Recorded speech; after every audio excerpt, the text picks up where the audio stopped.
Dear students, स्वागत है आपका आपके अपने channel NTC education for all में। आज की वीडियो में हमारा टॉपिक है लॉज ऑफ एक्सपोनेंट्स। काफ़ी इम्पोर्टेंट फार्मूलाज हैं, छोटी क्लासों में भी आते हैं, बड़ी क्लासेस में भी इस्तेमाल होते हैं, साथ ही साथ इनका इस्तेमाल कॉम्पिटिटिव एग्ज़ाम वगैरह में भी होता है। तो आप इसमें पढ़ते हैं, सबसे पहला रूल होता है हमारा प्रोडक्ट रूल, जो बताता है कि अगर दो एक्सपोनेंशियल फॉर्म में लिखे हुए नंबर्स हैं, उन्हें हम मल्टीप्लाई करते हैं, उनका सेम बेस है, तो हम देखते हैं उनकी पावर हमेशा ऐड हो जाती है। जैसे हम देखेंगे 3 की पावर 4 इंटू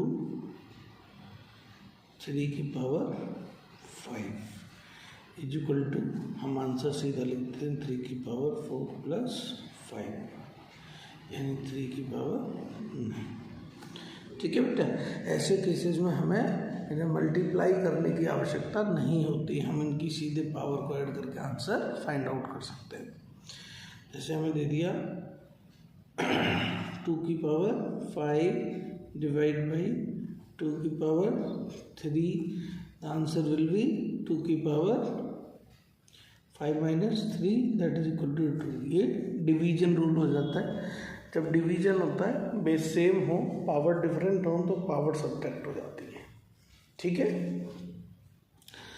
ऐसा भी हो सकता है कि मान के चलो 5 की पावर 2 डिवाइड बाई 5 की पावर 3, तो इस केस में 5 की पावर 2 माइनस 3 होगा, यानी -1 आ जाएगा।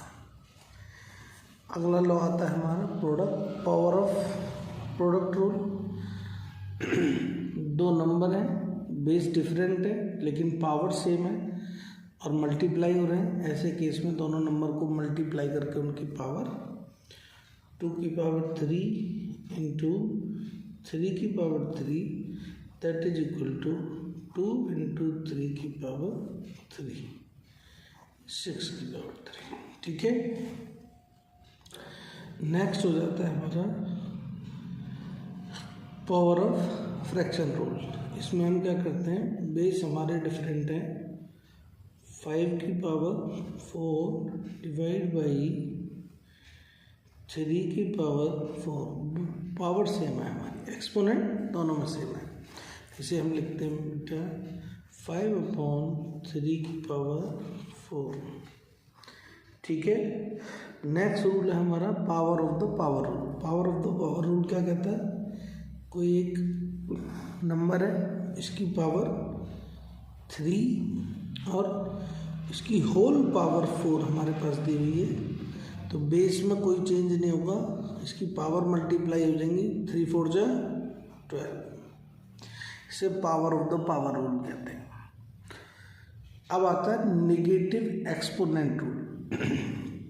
नेगेटिव एक्सपोनेंट रूल में क्या होता है बेटा, सिंगल नंबर भी हो सकता है, जिसे हम कैसे 4 की पावर -3, तो ये हमारे पास आ जाएगा 1/4 की पावर 3, या हो सकता है रेशनल नंबर दे रखा हो 4/3 की power -2 that is equal to 3/4 की पावर 2। इसे नेगेटिव एक्सपोनेंट रूल कहा जाता है। अगला होता है ज़ीरो एक्सपोनेंट रूल। अगर किसी भी नंबर की पावर 0 है तो उसकी वैल्यू 1 होगी। कोई भी नंबर हो सकता है, छोटा या बड़ा, सभी नंबर्स में रूल वर्क करता है। ठीक है बेटा, अब हम लिखते हैं a की पावर m/n। यहाँ पावर क्या है, फ्रैक्शन में, तो इसे बोलेंगे फ्रैक्शनल एक्सपोनेंट रूल। 5 की power 3/2 that is equal to 5 की पावर 3√2। इसे ऐसे लिख सकते हैं। ठीक है बेटा, और एक एग्जांपल लिख लेते हैं। मान के चलो हमें कोई 3/2 नंबर दिया हुआ है, इसकी पावर दे रखी है हमें 4/5 हम क्या करेंगे, रूट के अंदर लिखेंगे 3/2, इसकी पावर लगाएंगे 4, जो ऊपर नंबर है अभी 5 रूट। ठीक है बेटा, तो इस प्रकार से एक्सपोनेंट लॉज ऑफ एक्सपोनेंट्स हैं, ये लर्न कर लेना वेरी इंपॉर्टेंट है।